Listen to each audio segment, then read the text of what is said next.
Hi, everyone. Welcome to Bill. Sorry, there's a joke and it killed me. It killed my intro. Hello, everyone. Welcome to Build's Character. I am joined by the fantastic community manager, Lauren Urban at D&D Beyond. She's also in probably every stream you've ever seen, lurking No. in chat, being supportive No. of the D&D community. Yep, all of it. She is the cleric of D&D in real life and also in most games. And In a lot of games. That might be actually true. That might be true. You are probably also an Aarakocra in disguise.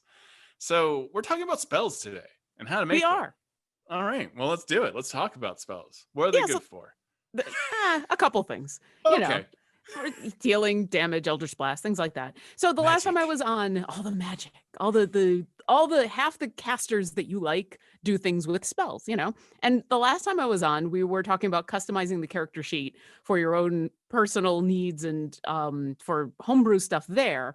And there were a lot of questions about spells. So we're going to do kind of a deep dive into how to add spells to your character sheet, how to homebrew spells, how to get some of the not rules as written things that your DM may let you do into your character sheet, but all about spells. What we're not going to talk about is how to balance spells. I am not a game designer. I'm a cleric. I'm here to heal you.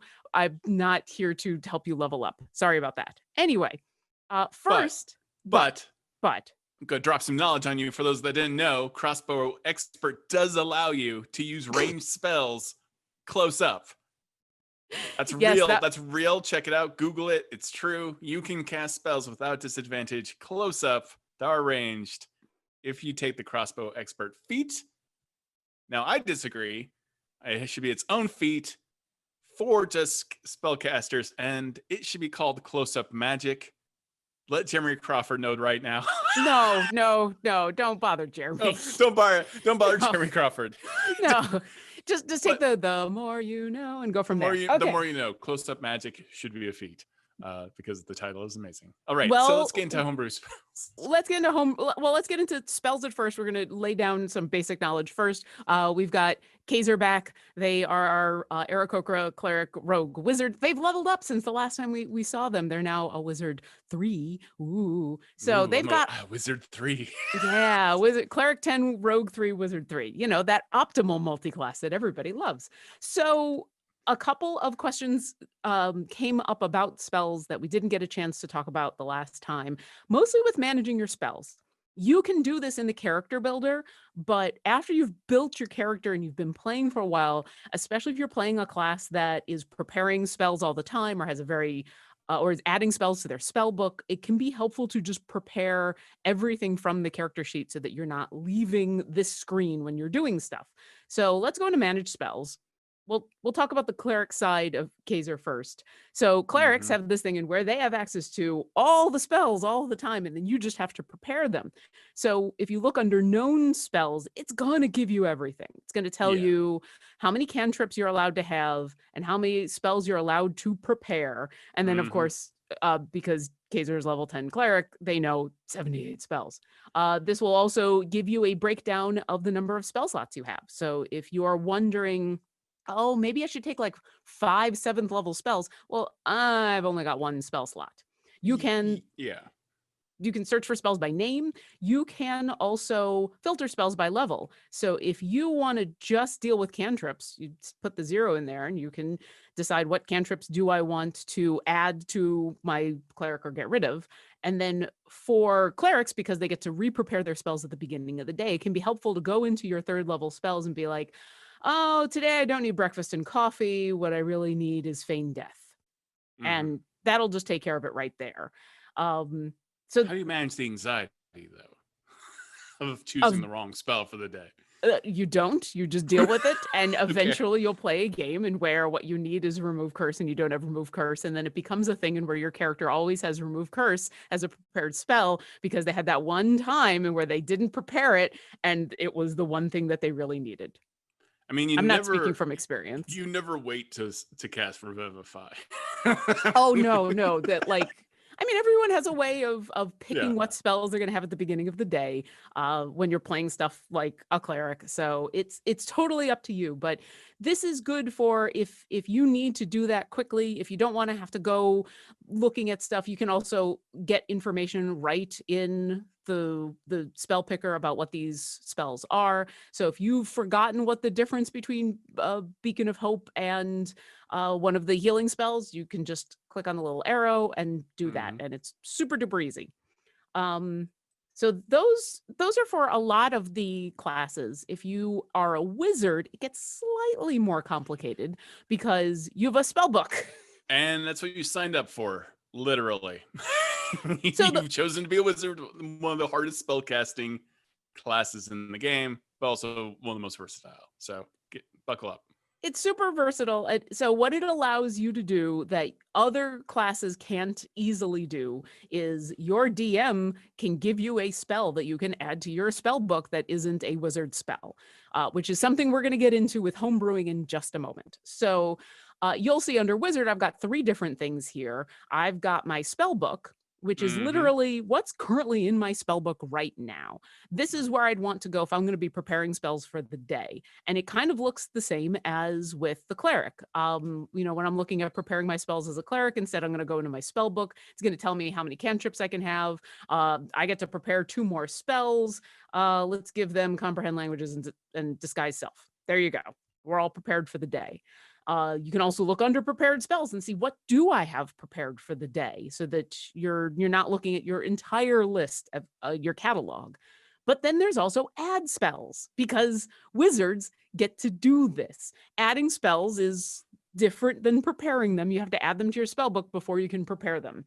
This is one of the reasons, especially for a wizard, that I like doing the management of spells here in the character sheet, because it's right here and it's super easy.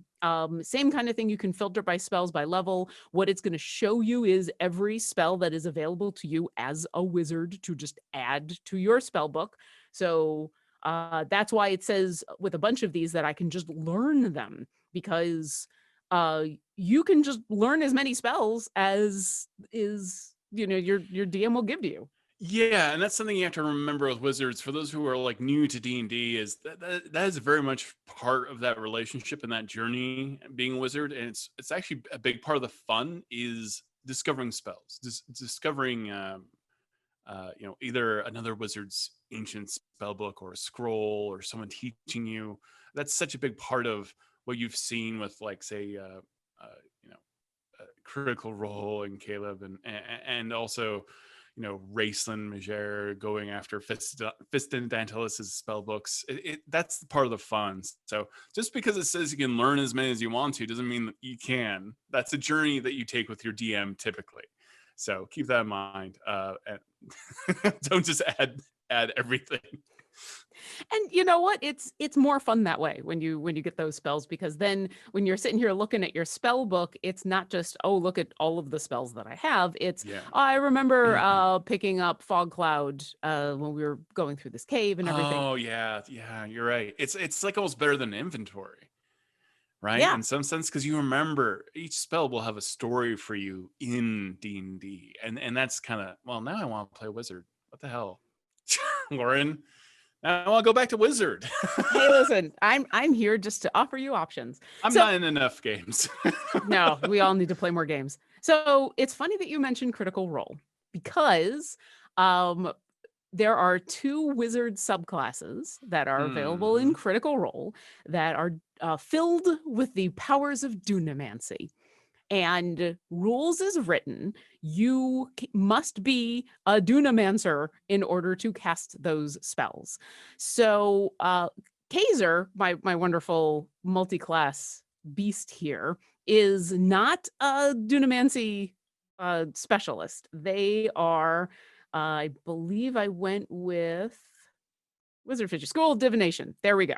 So they are a diviner. They are going to be rolling and telling people what they've rolled at the beginning of the day. So if I go into manage spells and I want to add a spell to my spell book, I'm not going to be able to add Dunamancy spells, because rules is written, you have to be a Graviturgist or a, I've just lost the other one, whatever the other one is.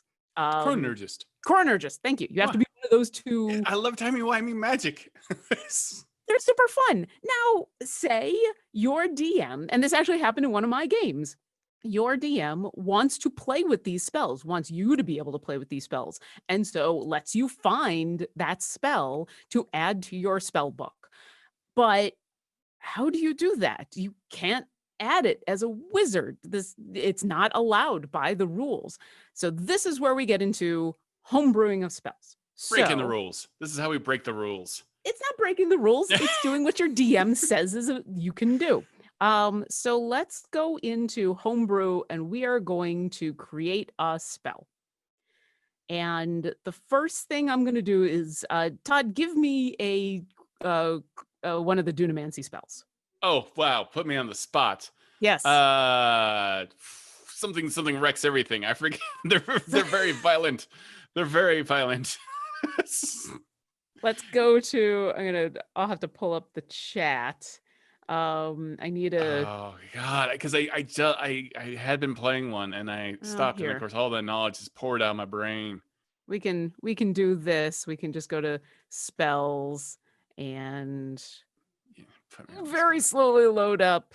Or if maybe one of the mods will send me a name of a spell. I think, isn't Darkstar one of them? Darkstar, yeah, Darkstar is definitely one.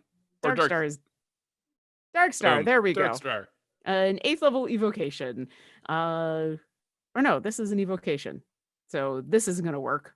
I need a Dunaman. I need a Chrono. You want Chrono specifically. You don't want Darkstar. But they are not labeled under different spell schools. Oh, that's true. They are. Darkstar is still an evocation, but it is one in Wildmount that you would have to be a Chronergist or a Graviturgist to know. So there are no extra schools of spells because of Wildmount. You're right. And actually, if I just scroll down a little bit, you'd see in the tags here, you can see classes that can use this. Graviturgy magic. That is it. The only people by rules as written who can use Darkstar are people who are wizards who are of the subclass of a Graviturgist. However, your DM has given you Darkstar. And so you're going to add it to your spellbook because why not? So we're going to come over here and we're going to pull up Darkstar. Now, as a reminder to you, if you're going to be doing any homebrewing, you can only homebrew something. You can only do this, what I'm doing right now, pulling up Darkstar and altering it if you own that piece of content. So if you own Wildmount, you can go ahead and use those spells. You can use the subclasses as templates to homebrew. That's not something that content sharing will help you with. Now, you can also create it from scratch. So if you want to go through everything from scratch, but I like to use the templates that are already there and just kind of alter as we go. So we're going to take Darkstar. We're going to say Darkstar for everyone. Yay. This will be, and you know what? I happen to know that this is going to be the weaker version of this so that Kaiser can use this spell. So all of a sudden, this is a 2nd level spell. Why not? What? Yeah, why not? What are you doing? I'm getting fun. So we're not going to change anything else about this spell, except for who can actually cast it. So we're going to come past all the material components, the range, the duration, all of the fun things. You can alter it if you want. We're going to come down to available for classes. I am telling Matt right now that you are messing with his magic. Tell him to come on and Matthew Mercer, jump on the stream. Yep. Someone is join us and yell you. at me for totally messing up his spell. So right now it is only available for Graviturgy magic, but I can click on here and I can say, you know what?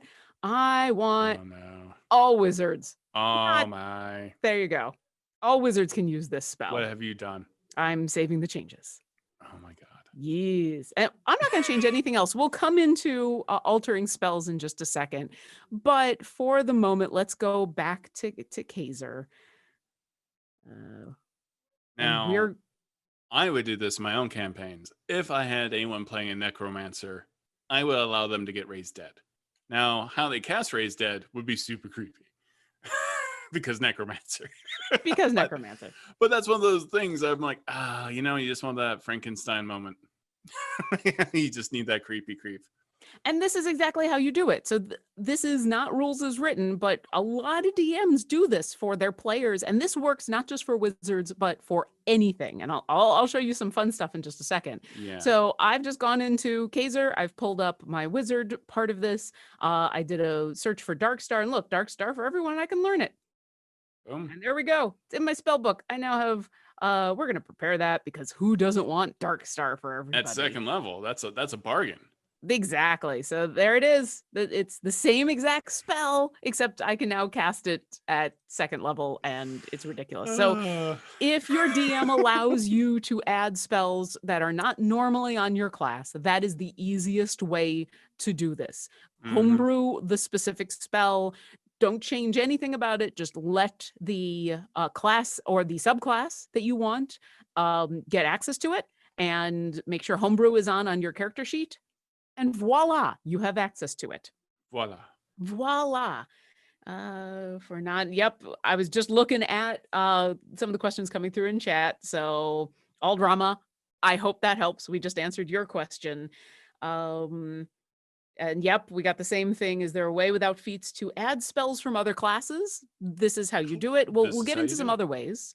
There is a way that I'm going to show you with feats that is easier for some things, because this is helpful for a wizard because you can keep adding spells. But for example, if I made that Darkstar for everybody available as a cleric, then because clerics have access to everything, I can just grab it. You still, in these cases, need to have a slot to prepare it in. I haven't changed how many spells this character can have prepared. I've just given access to this spell. So let me go back to my notes here. I wanted to show off a few other things. We'll go back into. I've done this for myself because there's been examples of UA in the past of various degrees. I noticed that there has been some talk of getting cleric smites, and I was like, well, I want a smite, so I created a variant smite that I could use with my character. Didn't turn out to be very useful for that character, but that's exactly how I was able to do it. I just created it for myself so I could cast it and see. And it's great to see how it functions also. It's interesting to see how these spells are altered when you shove them into another class sometimes. Yeah. And it's also fun if you are looking to homebrew your own spells from scratch to dig into the details of these spells, to start with just altering them a little bit. Well, what happens if I do this? Well, what happens if I do that? Because there's usually a reason that these are balanced the way they are. And once again, we're not going to get into how to do balance of spells. That's for James Hake to come along. But for actually digging in, being able to look at the details and adjust things, it's helpful. I'm going to show you a few other things that you can do to alter spells if your DM allows you to do something that is not in the rules as written. So as I showed, available for classes. Once again, remember, all these have this little question mark there that if you hover over it, it'll give you some details about, oh, what does this actually do? This area is also pretty interesting. Obviously, this is if you want to be able to cast this as a ritual. This can get a little tricky, and some people have wondered what at higher level scaling and higher level scaling type talks about. So I wanted to talk about this a little bit because we also got a question about it. So you'll see I can check this, and this means if I cast this spell at a higher level, it's going to do something. If I cast Cure Wounds at a 5th level, I get more healing. We're pretty familiar with that. Higher level scaling type is what happens. And it's literally going to talk about it here, that you have 3 options. So character level means when your character gets more powerful, this spell will do more stuff. For example, cantrips. For a lot of classes, your cantrips get more powerful automatically when you increase, clerics, for example, at 6th or 8th level get a feature in where they get to add their wisdom modifier to the damage of cantrips. That just automatically happens. So that's what character level means. Spell scale means that there's additional dice that are being added to stuff. This is the healing. This is the fireball. That at a higher level, you get to do more dice. Spell level is specifically a different effect. So I'm going to cast this at 3rd level and it's going to charm you. But if I cast it at 5th level, I can charm 3 people, or I can do something else. Yeah. And, okay. I was wondering, I was like trying to think of an example of this. I'm like, oh yeah, of course, multiple targets. Yeah. Yep. And it actually gives another example, Conjure Woodland Beings. The higher level that you cast the spell at lets you increase the CR. So depending on what you want to do when you're homebrewing your spells or when you're altering spells, this can be a very detail that's really important to get into, but is difficult to understand until you've actually gone through it. So I was asked to point that out to everybody. As always, save your changes as often and as frequently as you can. Always save. And then don't lose your homework. Don't, I actually recommend when you're doing this kind of work, I usually have like a Google Doc or a text doc or something else open and where I've written everything out already. So that way, if something goes wrong, if I lose internet, if I accidentally click off of something, if a mistake happens, I don't lose everything I've just typed. It's because that's heartbreaking. And then down here is where all of the modifiers and the conditions and at higher level happens. So we can see Dark Star basically is talking about here's how much damage you're going to do, and that any creature or object entirely inside the sphere is immune to thunder damage because it's a sphere of silence and thunder and death. I mean, it's Dark Star dying, but also at least you're immune to thunder. So that's nice. So it's a win-win. It's a win-win. Someone's cybernetic lich. I didn't see temporal shunt for chronomancy until just now, but thank you. Oh yeah, someone's asking fireball except dealing cold damage and 1 less die. How would I do that? Lord Garthon. This is where you would definitely do that. Easy. Let's go. Well, it can be easy, but it involves digging into this kind of stuff. So let's go in. Let's do it. Let's make a cold ball. Let's make a snowball. We're going to create a spell and we're going to grab a fireball. Bam. Turn the fireball to snow. Yep. So we're going to do a snowball. This is version number 1. Why not? We're gonna. I'm not gonna worry about changing some of the flavor text here. Just imagine me spending the time. It's probably not made out of bat guano and sulfur. That's who knows? A nasty snowball. Maybe you got ice bats, and so it's ice guano. Whatever you want to do. But specifically about changing the effect, let's save because I've changed what this spell is. Here we go. So the damage type is fire and it does 8d6. Let's edit that.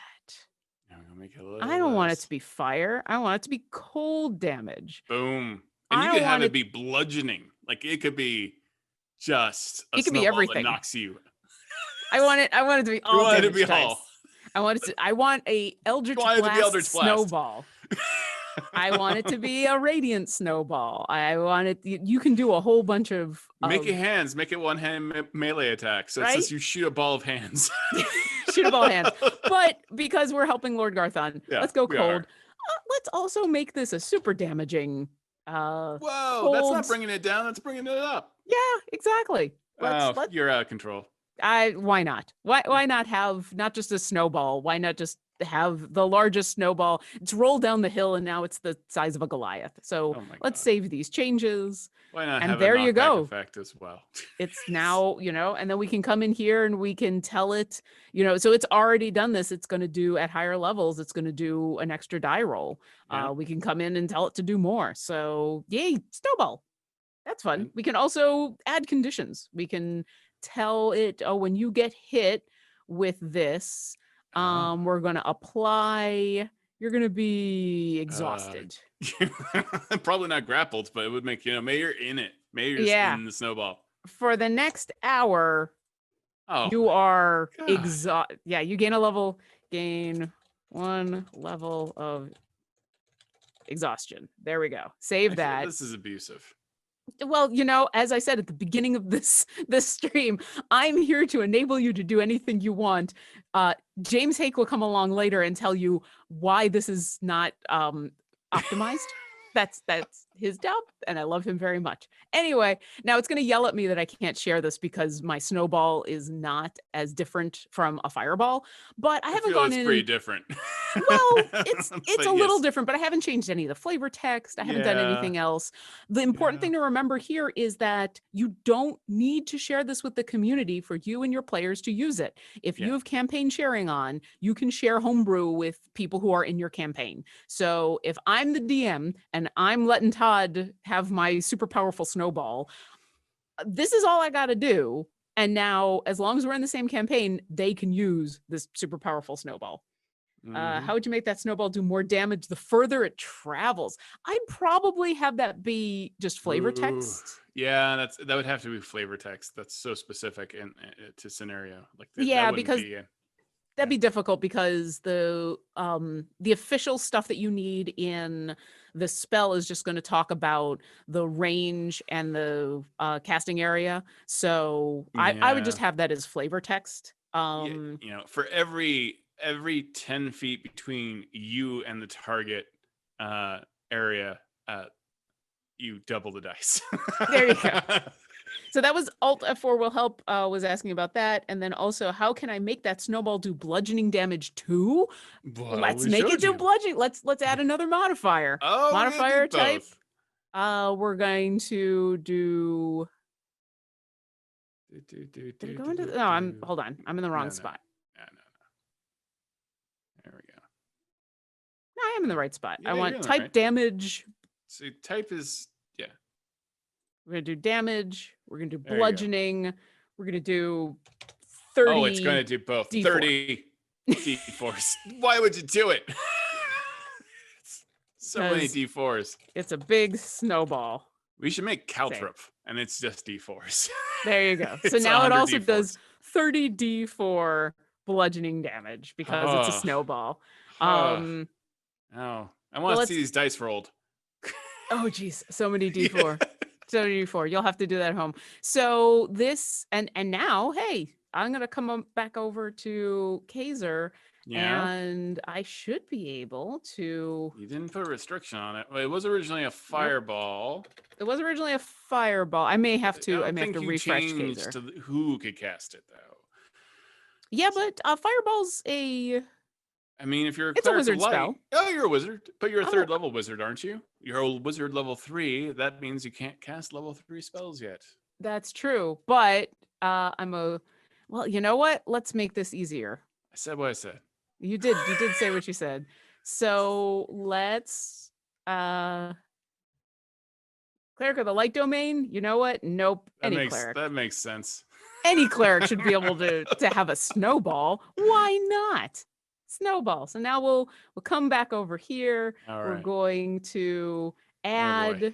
We're going to manage. We're going to go to my cleric. We're going to go known spells. I'm going to look for snowball. There we go. Okay. Let's I want to cast this. Prepare. Oh, okay. Then I need to prepare something else. Unprepare feign death because snowballs are way more important. This will prepare get this. And all right, where is this beautiful damage? It's a 3rd level snowball. Okay. That's so it's going to do 12 D12 cold damage and 30 D4 bludgeoning damage. It's for the moment, because our character sheets can only do 1 damage type at a time. It's going to do the primary damage. Yeah. So this would be something that you would still need to go on in and do the other D4, do the D4 damage manually, which I'm not going to spend the time doing. There you go. 86 cold damage. Have fun. It's like someone just double smited. So a lot of people. Okay. I'm going through character levels, so how to make spells available to other class. That was actually a question that came in from social media. JP Nerd 1 wanted, is there a way to easily add spells that aren't in your class list? That's the easiest way. Take the spell you want, homebrew it, add the class that you need. bam. Especially if it's just one spell, that's the easiest thing to do. Yeah, I mean, there's alternatives within your class itself that you could do, certainly, but that gets a little more complicated. And we're going to get into that. We're going to step to the side of spells, and we're going to talk for a moment about feats, because one of the other questions that we are getting in that we got 2 weeks ago, that we're getting in chat right now, and that I got online, and that the community team gets probably on a daily basis. I got from Moist Pebble, who asked, is there a way to have more spells equipped than allowed? I have an item that lets me have 2 extra spells prepared. So people tend to think about items granting you extra spells. Right now, if you are, if your DM is allowing you to do something outside of the rules by letting you have extra spells, the best way to do it is with a feat that I'm going to show you right now. So let's go back to my homebrew creations. And I have a feat in here called Learn All the Spells. So remember, this is not rules as written. This is outside of the normal rules. And so we're doing something a little odd, because you can add to your character sheet, you can add feats whenever you want, because that's part of the rules, is that if your DM can give you a feat and you can just add it. You don't have to wait for an ASI to happen. So let me show you Learn All the Spells. This is literally for that moment in where you want to be able to have spells on your character, and you want to be able to have access to spells and be able to change them around, or you don't know what you're going to have access to for whatever reason. You have a spell book that now has access to every spell on the planet. So not to, be a dead horse, and yeah, that's a necromancer joke. But if you want your necromancer to be able to cast all healing and resurrection magic, you could do that with this feat, right? Yeah, and so this is the first way that I showed you with homebrewing an individual spell is good for 1 spell or 2 spells or 10 spells. But if I want all of necromancy, if you want, if you just want to be able to add whatever you want to be able to add because that's your game, we're going to go a little bit into feats. So the basic information for this feat, and I've just described it. Your DM lets you learn a spell from another class, or maybe you have 2 extra slots to prepare spells. This feat is for you. So the important thing we're going to go into is, and once again, we're homebrewing a feat. We're going to come down here to spells, and I've got 2 different options here that I'll show you in the character sheet with Kaiser. One of them is the thing. So we're going to come into learning all of the spells.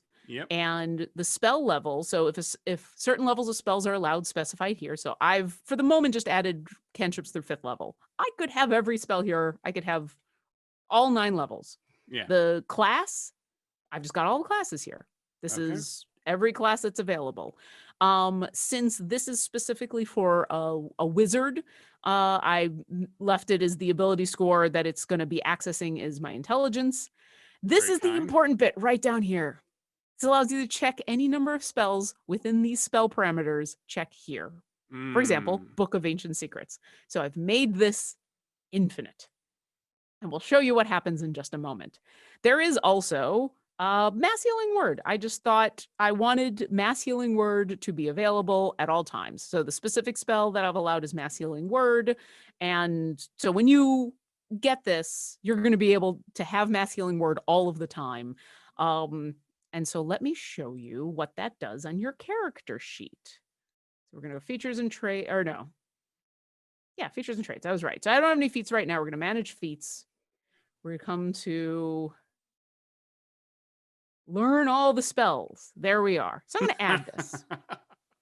So immediately what it does, and we'll get back into this in a moment. This is also why it's important to get used to using the pull out instead of going back in and editing your character sheet. So immediately it makes Mass Healing Word a spell that is added to my character, and I can cast it at will, learn all of the spells. So if this is the kind of thing in where you still need to use a spell slot, you'll need to do that. But this will add it. It'll add it all the time. It's basically an always prepared spell. Let's go back into our feats though. And the fun of this You see how lets me choose a spell. What was that spell you wanted added, Todd, to your character sheet? I want Raise Dead, obviously. Raise Dead. But I think that's already covered by this. Well, now it is. So now I've just added Raise Dead. It's going to give you the details of Raise Dead right here. I can come back into spells, and Raise Dead is 3rd. I should have looked at that. It might be 5th. Raise is 5th. There you go. And you can see right under it, why do I know Raise Dead? Oh yeah, I got this feat. Learn all the spells. Now, maybe you get to learn a bunch more spells for reasons. You get to learn all the spells because, hey, I got a feat that says learn all the spells. Because I said it was an infinite thing. Yeah, but you can choose that feat over and over Arcane Eye. Again. Yeah. The Anti-Life Shell. Yep. Augury. I just want all of the A spells. There you go. And it'll start it'll start adding them, and all these spells are now added to your character sheet. So this is what we found is the easiest way if your DM is going to break the normal rules of spell casting and let your character learn a spell, create this feat, do this. That's kind of the easiest way. Sorry, I'm going back and forth between my notes and a bunch of the questions that we got. The reason this feat is good as opposed to homebrewing individual spells is if you want to be able to change out those spells. If your DM is allowing you to, for example, if this is a wizard who has a separate spell book and you want to keep this as a separate spell book, or if you are a cleric and want to be able to turn this over on a regular basis, being able to do it from this feat is super helpful. How about adjusting damage to your spells? Is there a way to do that to all of them? I'm just asking. I'm throwing you a curveball, basically. Yeah, I mean, you can adjust the spell itself and change how much damage it does. I mean, we saw that with a snowball. Snowball, right? I changed what kind of damage it did. I changed what type of damage it did. I changed the dice. So yeah, if you dive into homebrewing a spell, whether it's to adjust one that you have access to adjust, or you're homebrewing from the beginning, the only thing to remember is right now the character sheet won't show 2 different types of damages. So it'll still say it in the spell. So this is nice because like I'm playing an undead warlock and I can add 1 die of a type if I hit a target. So if I did cast, say, I wouldn't do it with Eldritch Blast because I feel like that's very abusive. But say I could use Spiritual Weapon, I'd apply it to that. So I would have like, I would probably make myself my own spell that was like Spiritual Weapon but creepy, and that's where I would add my 2d8. I would add another 1d8 onto that with the modifier to represent that this is when I'm in my dread form and I can do a little bit of extra damage. So I do something. There we go. But make it creepy. There you go. Make it Averin. And in the notes. Because yeah, that's the other thing to remember when you're doing little tiny things. You can always click on a spell, and even if you've homebrewed it, even if it's something that's completely homebrew, you can still click on it, come up to customize, and there's a bunch of other things that you can do right here in your character sheet. If you've homebrewed a spell, and then you've taken that homebrew spell and given it to one of your players, and now one of your players is able to alter that spell because of something that's happened in the campaign, you can do a whole bunch of stuff right in here. They don't have to go and re-homebrew another spell, depending on what you want to do. Yeah. You can change a lot of stuff in here. So, and then we can just remove all really that. Fun. But I mean, another good example is the Artificer Artillerist, right? Like if you use your spellcasting focus, you can add like, I think 1d8 to 1 roll of the damage. And I think that's another example. In some edge cases, you could be like, okay, well, if I do this with like Fireball or something, it's going to be another 1d8 on top of that. Oh, yeah.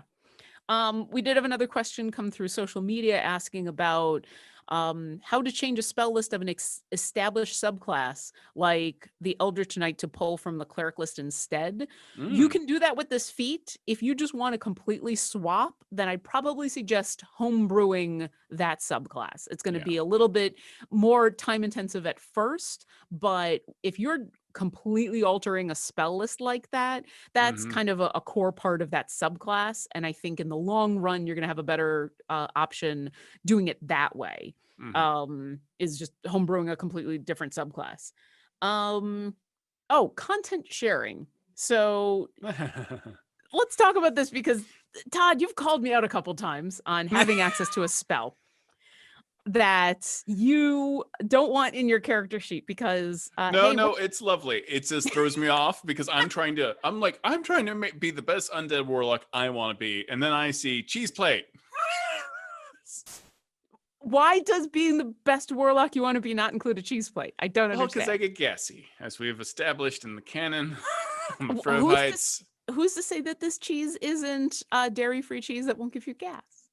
Dairy-free cheese? Listen, it's a magical world. Anything can happen. Anyway, it comes from owlbears. It comes from owlbears who, you know what? I'm not going to get into that. So this is important for clerics because I am a DM and I am DMing a campaign and I've got a cleric in my game and we are sharing our content. And I have created, let's talk about cheese plate. Because or whatever spell we want to talk about. I'm in prepared spells. I need to be in known spells. Yeah. So, actually, I don't want to do cheese plate because that's a different thing. So let's actually talk about this spell that we just created, which isn't called Make It Creepy anymore. I like it though. I like it. Yeah, I'm going to keep it Make It Creepy. So if you are in a campaign, even if so Dark Star for everyone, this spell that I created, it is not something that is public, which is fine. Most homebrew doesn't have to be public. You can just have it with your group. But I, as a DM, have created this spell. I don't want to give it to my cleric just yet. I don't want them to have access to it, or they don't have access to it. This is just something I'm playing around with, and we have homebrew turned on and campaign sharing turned on. You can come down here and say remove from collection. And that means it won't show up on other people's spell list anymore. So when Todd was very upset about cheese plate showing up, I went into my super upset. Yep. I went into my spells, and you can do this as well. If you have access to something, if you've downloaded some homebrew, if you've put something into your list of homebrew that you don't want in your campaign anymore, you can remove it from your collection. By me doing this, when I own this spell, it's now not going to be available to other people in the same campaign anymore. So that's what I did to get rid of Create Cheese Plate for Todd, because Orkiro wanted it and it's my spell, but you don't want it. So yeah, once you do that, just so you know, so say Todd had decided that they wanted to play with the cheese plate. If you've already added the spell to your character, if you say your cleric has already prepared the spell, it will remain prepared. But once you unprepare it, once you get rid of it, it will then be removed from your access. So it won't remove the spell from a character that already has it enabled. But if that character disables it, gone, goes away. That's really important for druids, clerics, artificers, and paladins because of that fact that they have access to everything and you prepare and unprepare. And so there will be that moment in where you've got a spell prepared and you say unprepare, and then it just is gone. And you're like, where'd my cheese plate go? Sorry, we're also I'm getting best vegan cheese brands from Good Housekeeping. Oh, good. No, I'm not going to go to someone else's. Yeah. So there you go. Vegan cheese. You've learned a bit today. So let me look to see. We got a whole bunch of questions from chat. Let's dive in. This is really fun. I often do this stuff to organize. Sometimes it'll be a UA, and I'm like, I want that spell right now. I want to see how it works, and it helps me to mechanically understand what would happen there. But sometimes I can be bad about forgetting what my spells do, because my class will give me an added benefit, and so it's a nice way to remind myself as well. So I like to make creepy spells. And creepy spells are fun, and making the nice thing about homebrewing spells I've found spells are a good place to start. Spells and backgrounds and feats are really good places to start with homebrewing because your Yeah. options are more limited and they're super useful, but they're not quite like a full subclass or full class or homebrewing a world or anything else, which is pretty expansive and can get into, or even a magic item. Like magic items have some quirks in them. But these kind of things are really good to dig in at first when you're first learning how to use the system, how to input them into D&D Beyond, how they actually work on the character sheet. We did get asked, where do you change the save attack for spells? So let's do Toll the Dead, because I know that that's a save. Yeah, definitely a save. We're going to change anything else about this. It's a cantrip. So this is one of those in where they're going to make a wisdom saving throw or take a whole bunch of damage. It goes up by character level. So we're going to go into modifiers. Okay. I believe it's in modifiers. Oh no, this is the, whoops, no, I went into the wrong that's the thing. change for the damage. Because if they're already damaged, it's a 1d12. Here it is. 1d10. So Okay. this is going to be in the additional information. So is it an area of effect? What kind of attack is it? This is the save type. So if your spell requires a saving throw, indicate which ability is used for the save. What are the effects on a fail? What are the effects on a success? And then what happens if you fail? It takes damage. So you don't have to worry about rolling dice in this case because this is something you're making someone else do. So Toll the Dead is because you're making someone else do a save. And it's going to pull from your spell attack modifier. We're getting asked, how do you get a cantrip to level up? Because the cantrip also spells damage increases by 1 die when you reach 5th level, 11th, and then scales up from there. So let's go into some of these other fun things. So we know it's going to be a wisdom saving throw. Die becomes a d12 if the target is missing any of its hit points. That's that's not something that's a mechanic, that is just flavor text in here. Yeah. But we'll go into higher levels. You can see higher levels is where we actually specify, oh, if you're at 5th level, you're actually going to do 2d8. If you're at 11th level, it's going to do 3d8. If you're at 17th, it's going to do 4. And same thing about the die type. Toll the Dead is one of those spells where if the person's already hurt, they're actually going to take more damage. And so you can see scaling level value. This is at 17th level. They're going to take extra necrotic damage. What are they going to take? And the details. So so we can adjust all of this. And it's a good thing to remember if you are like creating new cantrips, that is some additional work you need to do to make it adjust accordingly. If it's one of those cantrips, yeah. Which I recommend, because otherwise it's the kind, if it's a damaging cantrip, it's the kind of thing in where if it doesn't do more damage the higher level, then you're going to look at it and be like, I don't want to. Well, Why would you even bother? Cantrips are really meant to be kind of the sword of a spellcaster. You know, they always have it with them. Otherwise, it becomes quite unfair on spellcasters. And that's scaling. That's if we go back here where I talked about at higher levels scaling, at higher levels type. This is by character level. This is where this becomes super important. What else do we have in chat? Limit the spell selection in such a feat to 1 subclass. I don't know offhand if there's a way. So I believe Haley Drescher is asking about my all spells. Yeah. I don't know. I wouldn't know off the top of my head. I think that's easier done with a specific spell.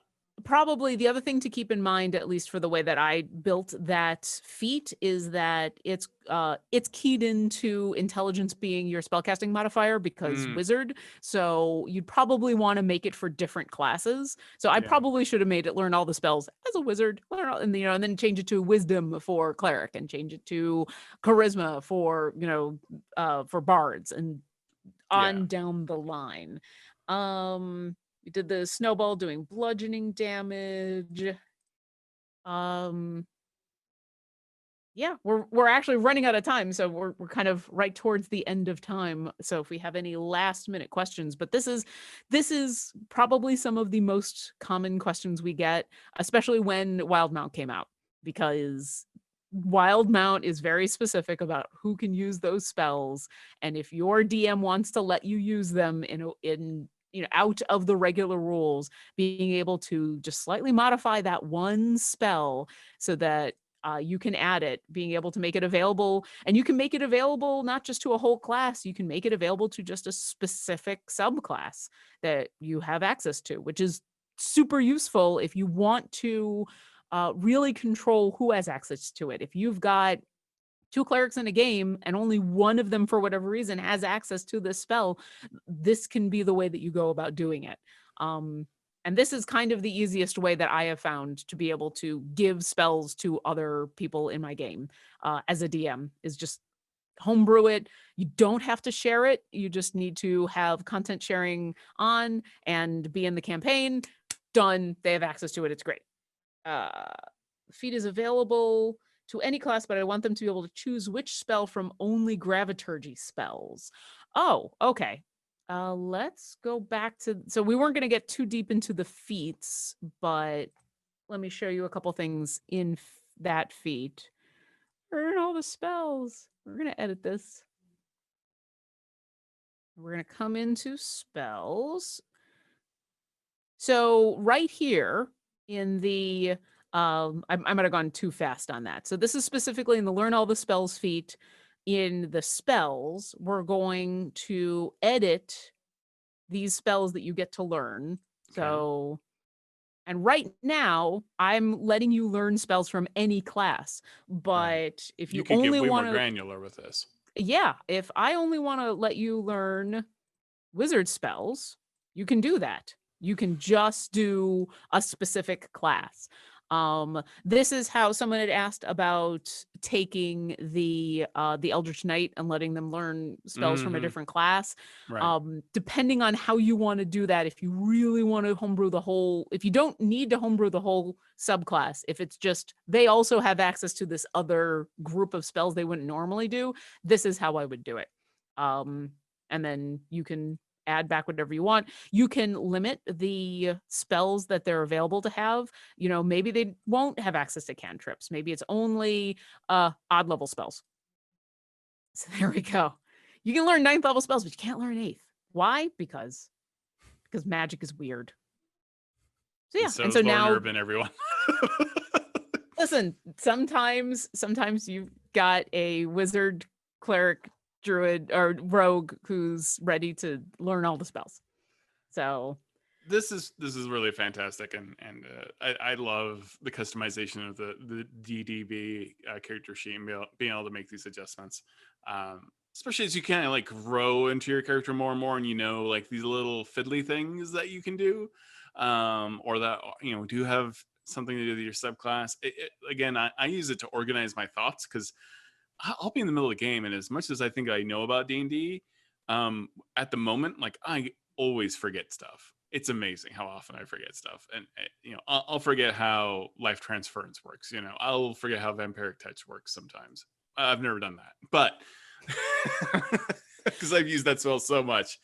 And we all do. Like, there is so much out there. And so also, if you have any questions, if there's something I haven't covered, which I'm sure there is, because there's a billion different things that you can do with homebrew, especially just with spells, come to our forums, come to our Discord. Links are probably being put into chat because my moderators are awesome. So come to our forums. We have an entire section dedicated to homebrew, and those are people who can help you create the thing you want to create, and also give you advice on balance. And don't be afraid to also tweet at Lauren Urban and myself possible other homebrews that you would like us to show off on D&D Beyond.